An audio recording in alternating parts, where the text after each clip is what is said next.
ಇನ್ನು ರಾಮ ಹುಟ್ಟಿದಂತ ಸ್ಥಳದಷ್ಟೇ ಕೃಷ್ಣನ ಮಥುರವೂ ಕೂಡ ಪವಿತ್ರ. ನಮ್ಮ ಕ್ಷೇತ್ರಗಳನ್ನ ನಮಗೆ ಬಿಟ್ಬಿಡಿ, ಪಾಪ ಹೊತ್ಕೊಳ್ಬೇಡಿ ಅಂತ ಉಡುಪಿಯಲ್ಲಿ ಬಿಜೆಪಿಯ ಮಾಜಿ ಶಾಸಕ ಸಿಟಿ ರವಿ ಆಗ್ರಹಿಸಿದ್ದಾರೆ.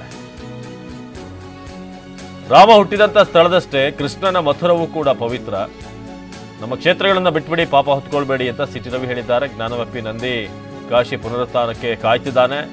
ಅತಿಕ್ರಮಣ ಜಾಗದಲ್ಲಿ ನಮಾಜ್ ಮಾಡಿದ್ರೆ ಹರಾಮ್ ಆಗುತ್ತೆ. ಅದು ಹಿರಿಯರು ಮಾಡಿದ ತಪ್ಪಿನ ಪ್ರಾಯಶ್ಚಿತ್ತಕ್ಕೆ ಅವಕಾಶ ಇದೆ. ಏನೋ ಹಿರಿಯರಾಗ ತಪ್ಪು ಮಾಡಿದ್ದಾರೆ, ಹಾಗಾಗಿ ಆ ತಪ್ಪಿನ ಪ್ರಾಯಶ್ಚಿತ್ತಕ್ಕೆ ಅವಕಾಶ. ಇದನ್ನ ಈಗಿನ ಜನರೇಷನ್ ಕೂಡ ಮುಂದುವರಿಸಬೇಡಿ ಅನ್ನೋ ಅರ್ಥದಲ್ಲಿ ಸಿಟಿ ರವಿ ಹೇಳಿದ್ದಾರೆ. ನಾವು ಅವ್ರ ಪೂಜಾ ಪದ್ಧತಿಯನ್ನು ಪ್ರಶ್ನೆ ಮಾಡೋದಿಲ್ಲ, ಆದರೆ ಆಕ್ರಮಣ ಮಾಡಿ ಅತಿಕ್ರಮಣ ಮಾಡಿ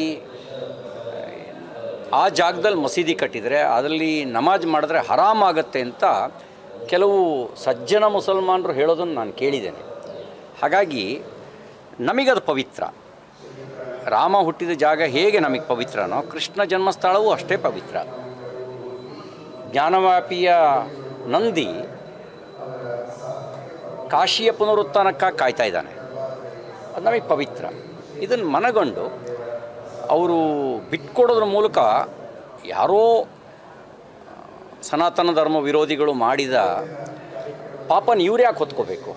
ಅವ್ರು ಬಿಟ್ಕೊಡೋದ್ರ ಮೂಲಕ ಇವರು, ನಾನು ಅದನ್ನು ಉದಾರತೆ ಅಂತ ಹೇಳೋದಿಲ್ಲ, ಹಿಂದಿನವ್ರು ಮಾಡಿದ ತಪ್ಪನ್ನು ಪ್ರಾಯಶ್ಚಿತ್ತ ರೂಪವಾಗಿ ಸರಿ ಮಾಡೋ ಕೆಲಸನ ಮಾಡಬೇಕು ಅಂತ ನಾನು ವಿನಂತಿಸ್ತೇನೆ.